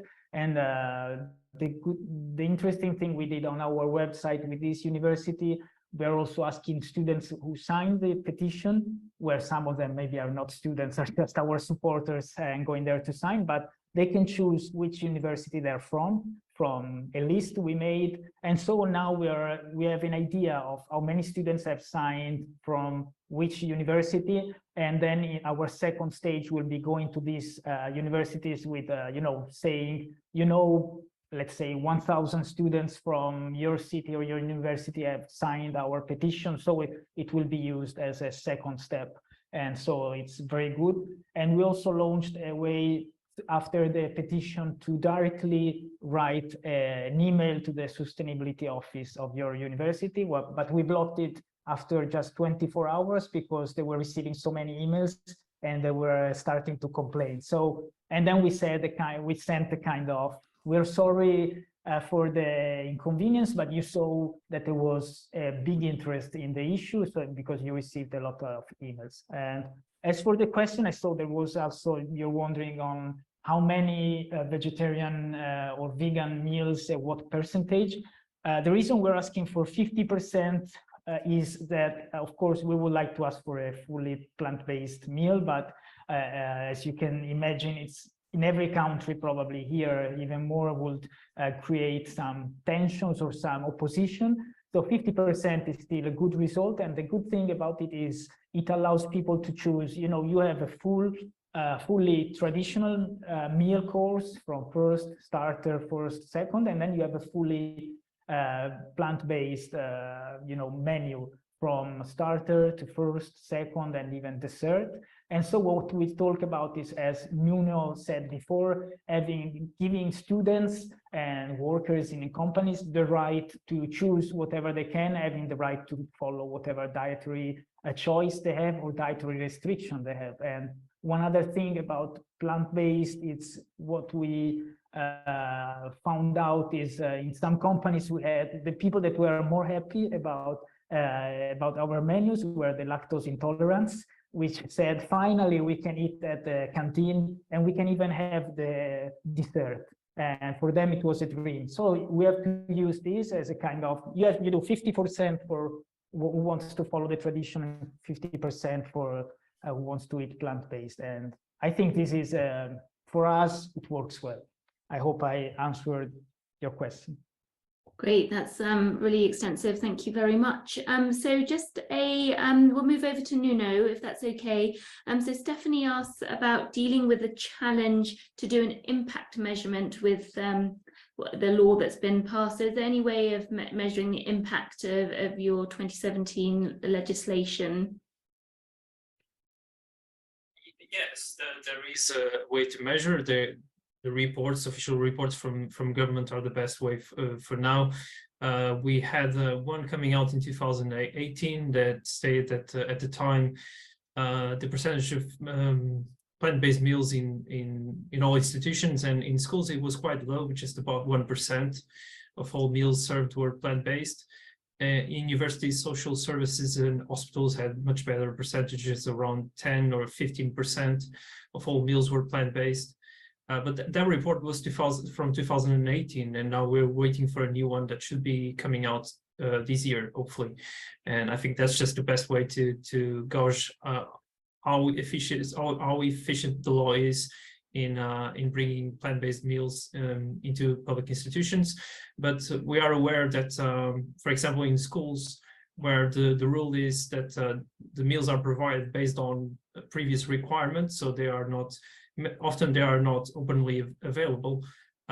It's also a matter of working on educational campaigns such as we are doing right now, and trying to educate children to get to know the plant-based ingredients and to try new plant-based meals so they become familiarized with it, because that's definitely very important in order to increase the efficiency of this law as well. Yeah. Great, thank you very much, Nuno. So, Jimmy, a question for you. I think you probably read it there. How do you work with schools that are tied by school food standard guidelines to serve meat and dairy every day? So just a reminder, in the UK, that cow's dairy needs to be provided every day and meat 3 times a week, if I'm not mistaken, Jimmy. That's right, Shireen. Yeah, thanks for explaining that. Well, all of our partners are tied by the school food standards. So it is a challenge. It's one that we really hope not to be bound by with our policy lobbying. But at the moment, what we're doing is encouraging our partners to interpret them flexibly, because they are open to interpretation. Serving dairy every day, does that mean it has to be in one of the main hot meals, or could you tick that box by having a cheese sandwich as a separate option, and you have outside of the hot meals? And that's what that's the kind of discussions that we're having at the moment. We are openly encouraging this open interpretation. So if we don't go that far, if we don't have that extreme an interpretation of, you could take it to the nth degree, couldn't you, and say just some dairy spread on a sandwich. That is serving dairy every day. There's no specifications on quantities. But in the UK, there's 2 hot meals, and if the meat option also includes dairy, it means that the vegetarian option can be a plant-based option. So we like to encourage that and then make that plant-based option as attractive as possible, as I've described. So yeah, that's what we're doing at the moment. Yeah, that's really interesting, and a really clever way of really trying to bypass what are fairly archaic rules, and very much driven by meat and dairy lobby groups opposed to health, nutrition, or climate or nature requirements. But and they have co-opted scientists and health professionals in these campaigns to keep dairy and meat products front and centre in schools, unfortunately. So opening out to all panelists, if you can all have a think. Mark asks, is the meat industry in your country able to do a great deal of promotion of meat as food within schools? In France, Greenpeace is campaigning against allowing meat industry representatives to distribute this promotional material inside schools. So I'll ask Helen first, and then Jimmy, if that's okay. No. Great. Simple answer. Quite simply, no, they're not allowed to. Great. Jimmy, is there much sort of advertising and sort of direct consumer advertising in schools at all? Not that I know of. No, not that I know of. No, I would say the same from my knowledge. Nuno, in Portugal, is there advertising for schools? Well, not that I'm aware as well. I mean, we're working with programs now with municipalities and schools, and then they've been starting to advertise that into the media, putting it out in the media, and that's good. But usually, I mean, it doesn't start from the government, and there's no advertisement. Yeah, interesting. And Claudio, anything in Italy that's promotional? Well, actually, not that I'm aware of inside schools, but as I said before, we're not working with schools actually. So maybe we're working with universities, which are a completely different area. So maybe there is something that I'm not aware of, but I don't think so that much. No, thank you. I mean, I think in the UK, Jimmy, if I'm correct in saying, I mean, the dairy lobby seem to keep, school milk and dairy, as you say, front and centre, trying to sort of suggest that there are health benefits and nutrition or nutrients that would otherwise be lacking in the diet. And that seems to be the sort of main kind of advertising we see around that. Yeah, cool. So there's a general question again to everyone about funding, which I guess is so important in these times when money flow is restricted. But Nuno, how do you fund your program? So maybe just in terms of what you're doing personally, and maybe the Vegetarian Society in general. How do we fund our programs? That's the question, right? Yeah. Well, yeah, we tried to, I found it interesting that Jimmy was saying that they tried to charge some money for the programs, and it didn't work out as well at all, because no one was willing to pay for it. And that we have exactly the same experience in Portugal when we tried to reach out to caterers and to schools and ask them to pay a fee for the catering, the training service. They weren't willing to pay. They weren't willing to pay at all. So our approach right now is just to seek for government funding and international funding to continue doing our work in terms of training and so on, because we really cannot rely on the caterers or the schools to pay for it, for sure. Thank you. Jimmy, you did mention something about funding, but how do you fund the programs that you're running? Yeah, well, for the first few years of our existence, we were funded, fortunately, by our parent organisation, ProVeg International, which is funded primarily by a number of major donors. Our plan is to become self-sufficient in the UK within about 3 years. That's coming quickly. And so we want a broad mix of income, but it will be primarily major donors and trusts and foundations, and we make applications for funding for 1, 2, 3 years. It's primarily that we hardly get any funding from online donors who are supporters. We get next to nothing from that. But we're also exploring the possibility of kind of corporate sponsorship, corporate partnerships, but it's very early days. But that would be great. Great, thank you. Helen? Well, our work is tax financed. I mean, the food that we serve is tax financed, and we are municipal employees. So we do have projects that we apply for and that we work for. So a lot of for example, a lot of the education and training programs that we've run, that was funded by projects. So for example, the Swedish Environment Agency funded, and we also have project money from the European Union and various other funding sources. So it's primarily taxpayers' money, but also European and national funding.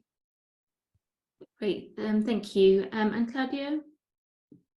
Yeah, Ser Animali is an animal rights organization existing for the last 11 years. We've been growing slowly from donors and foundations, grants.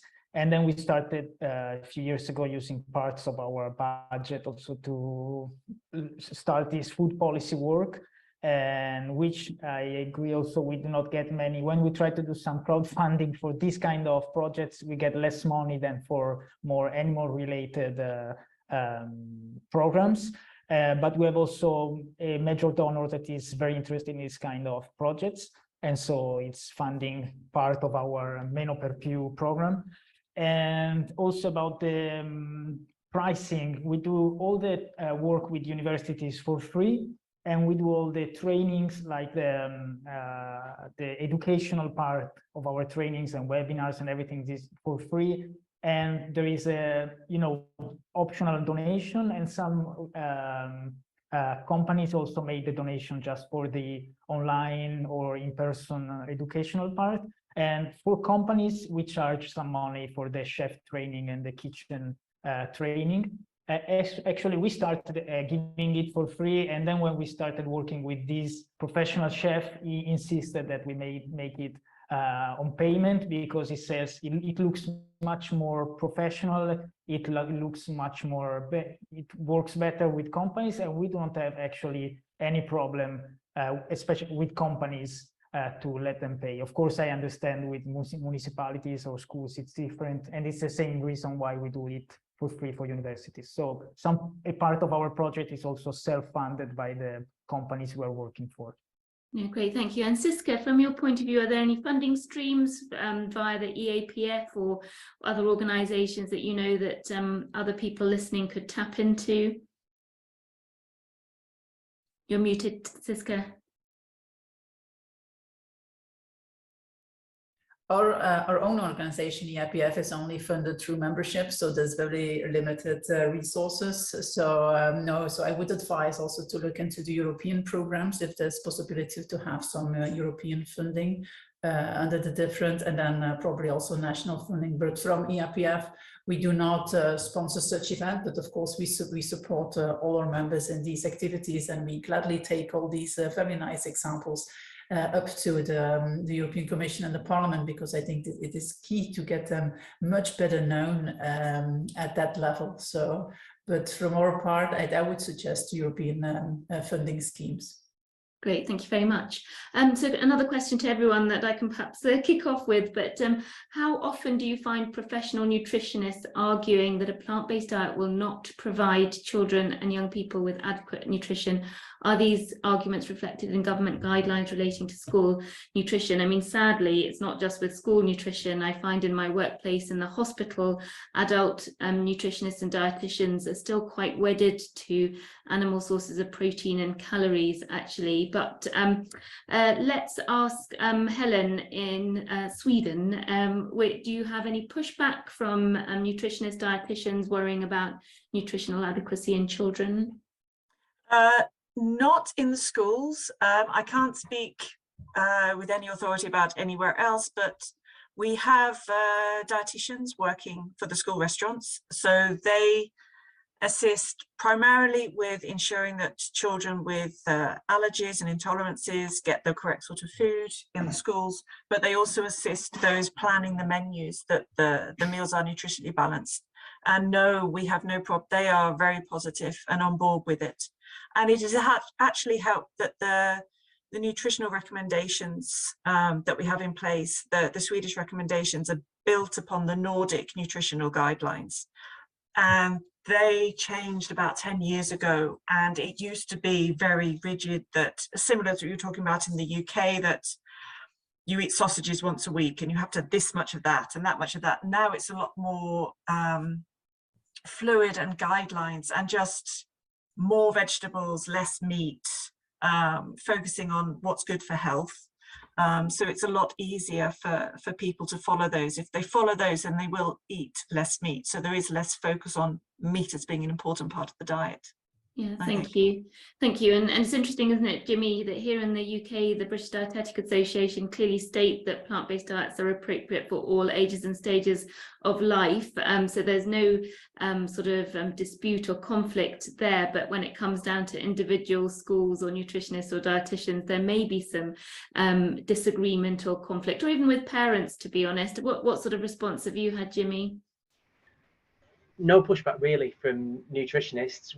In our recipe book, we provide some comparisons between a plant-based school meal and the meat-based equivalent, and the comparison is it's no contest for the plant-based dish. It's lower in saturated fat, it's the same amount of protein, higher, much more fiber, and it's much cheaper.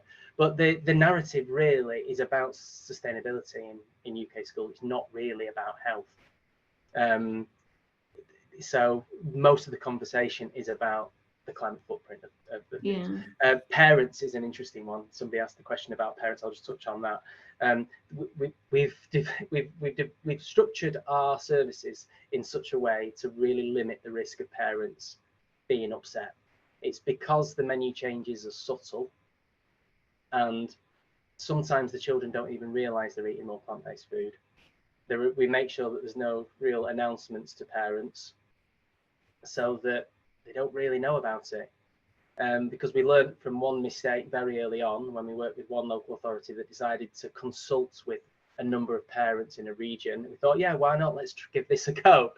And that was in a farming community in the north of England.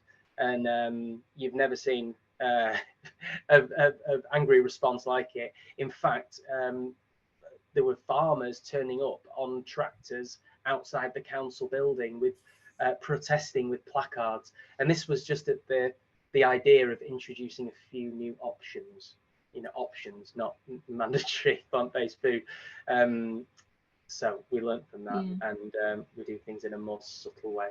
That's interesting, isn't it? Because you sort of intrinsically think, engage with your stakeholders, bring them along with you. But actually, you've realised from real life experience that actually probably a more subtle approach is appropriate. And it is interesting that emotions run high just with seemingly small changes. But Nuno, you did experience some pushback from dietitians, not necessarily just related to children, because you were talking about this across all aspects of community or communal catering. How did you deal with that, Nuno? Yeah, in Portugal, the Mediterranean diet is considered the holy grail of diets, and so the nutritionists were concerned that we were trying to push vegetarianism into people's mouths, literally.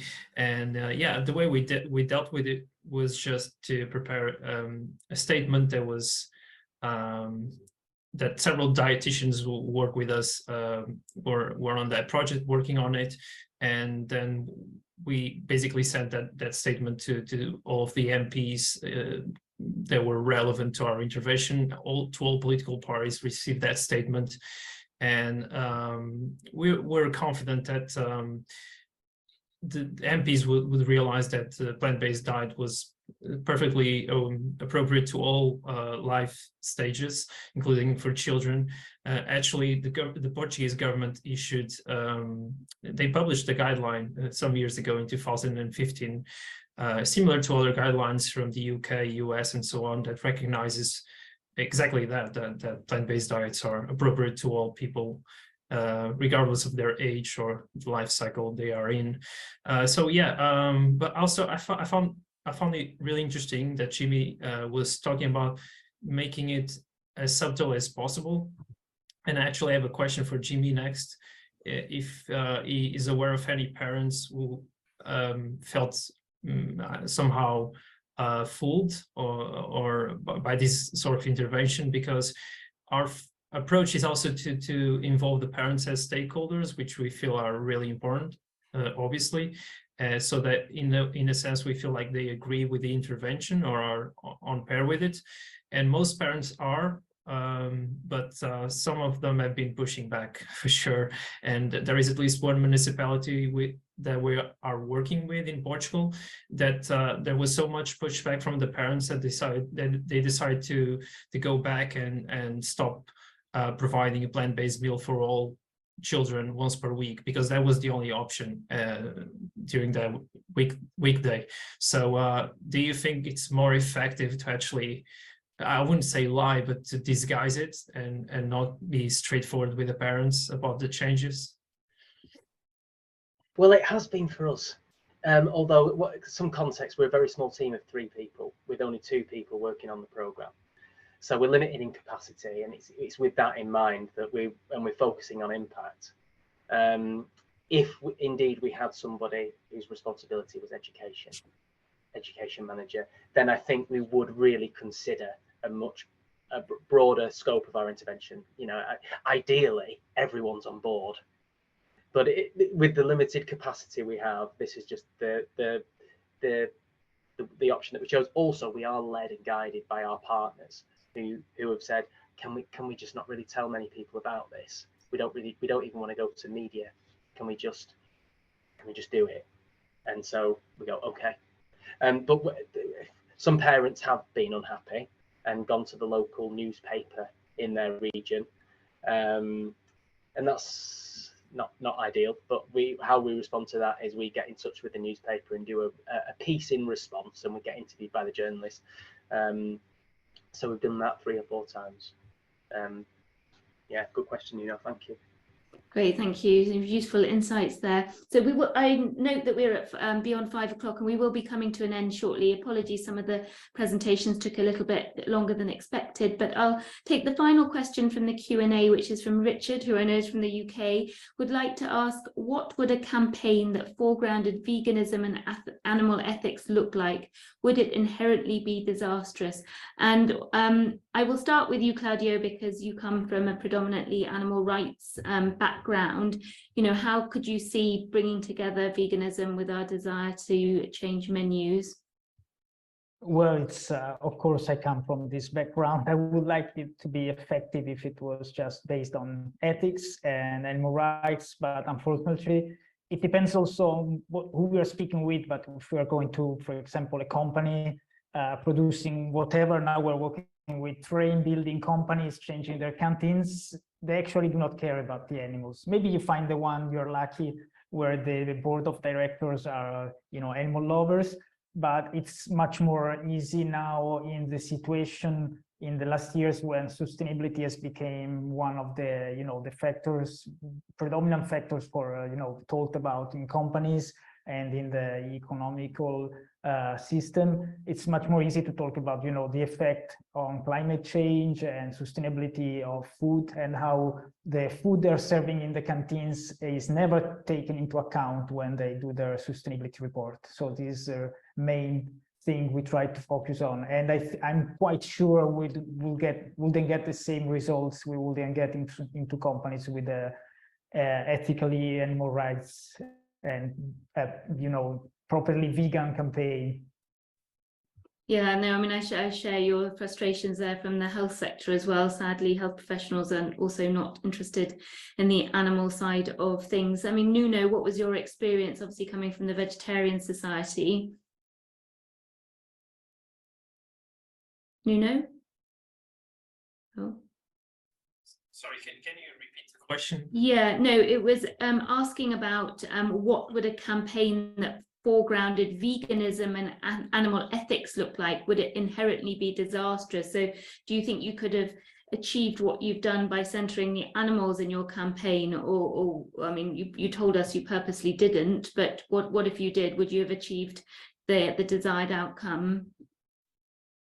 Yeah, I don't think so, because the key to our success in terms of petitioning was really to leverage with the individuals who are not vegetarians, the so-called flexitarians or reducitarians, and they were very supportive of our campaign, and they were the ones who were sharing the word with friends and so on. And most of them are not motivated by animal rights; they are motivated mostly by health reasons, and those were really crucial. And we took a really pragmatic approach, because in the end, our organization does concern themselves very much with animal rights. It's one core concern for us, but we just try to be as pragmatic as possible. And I don't think we would have achieved the same results if we focus on animal rights. But I think most of us are aware of these. Yeah. Great, thank you very much. So I'm just going to go straight to what we've called the lightning round here, to all panelists with 1-sentence answers, if that's okay. And I'm going to start the way the panel is organized on my screen. So first for Jimmy, if you had one request to keep pushing this topic forward, what would it be and who would you ask for it? To keep pushing this topic off. Well, in the UK, given that the government is just deaf to what we're doing, it would have to be outside of that. We've had some success with celebrity ambassadors, so I think a very high-profile, influential individual to talk publicly about this, in much in the way that Marcus Rashford in the UK talked about making school meals free. Can we have an equivalent to make school meals sustainable and healthy? Yeah, no, that's a great tip. Nuno, for you.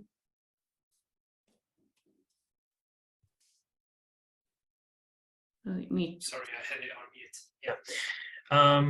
Yeah, I mean, we right now, in terms of trying to make the program works as best as possible, we think that not only funding, because we're focused on getting some additional funding because of this problem with caterers not willing to pay for the interventions. Because we have a lot of municipalities in line right now in Portugal that are quite interested in implementing this program for having the so-called, meatless Mondays.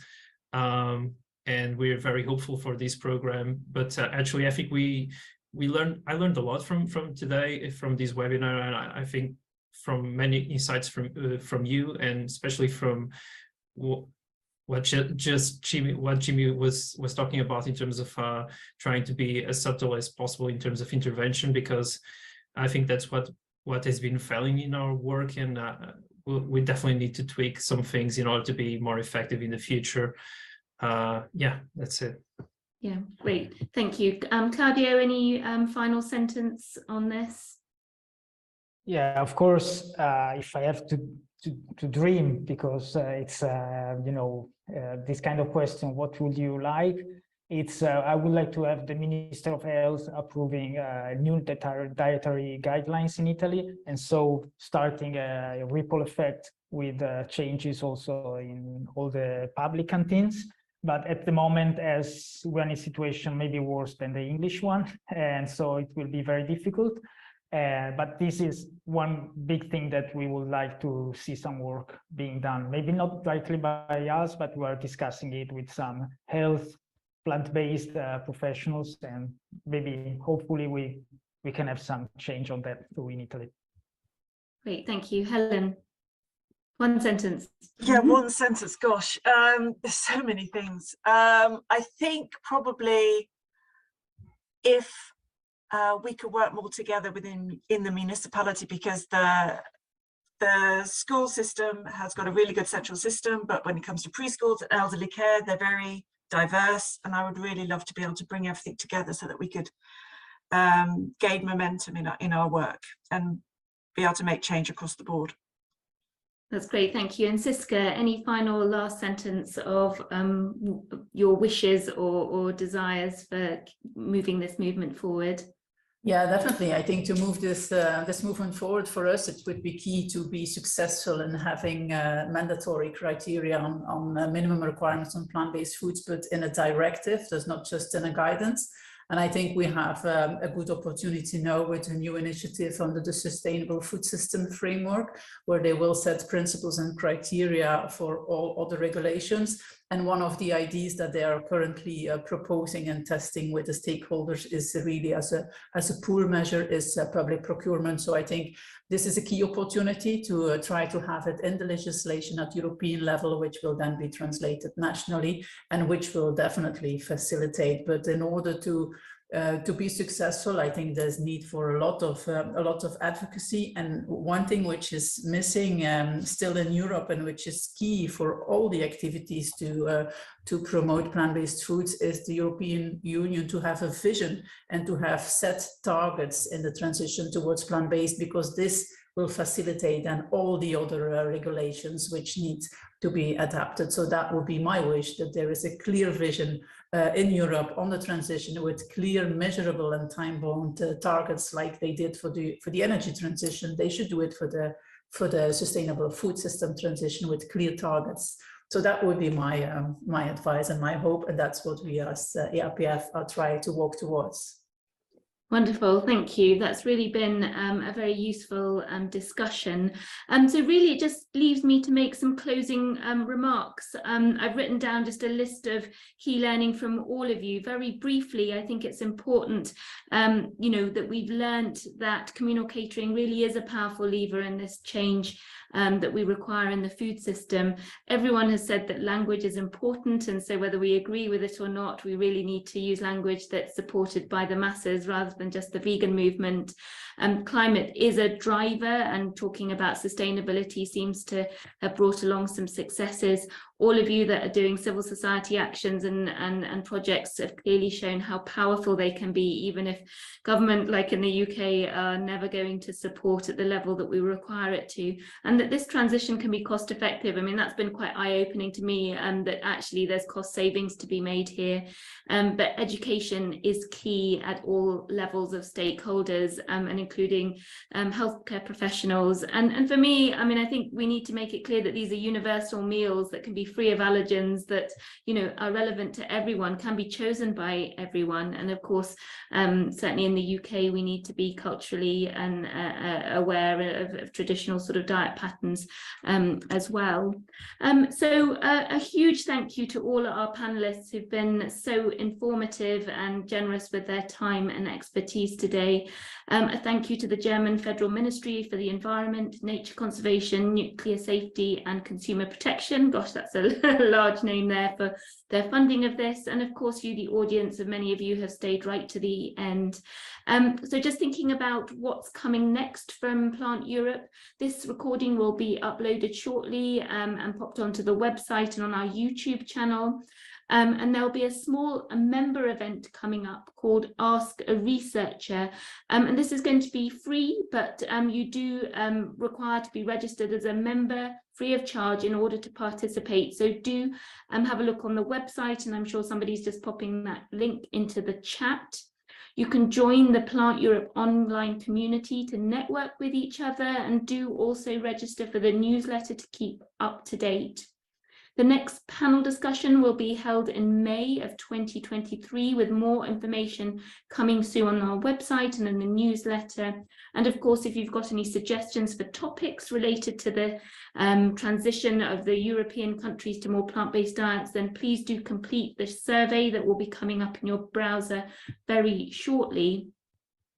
So a massive thank you. Are you launching a survey right now, or it'll come up later? Sorry, I didn't quite catch that, but I will just keep this open just a moment to find out if I need to wait for a survey. Yes, there's going to be a survey launched just very shortly after the end of the session. Okay, great. So that just leaves me to bring the session to close. Massive thank you to everyone who's organized, even everyone behind the scenes have done a great lot of work, and I hope you've all had an enjoyable afternoon. So take care and have a great evening.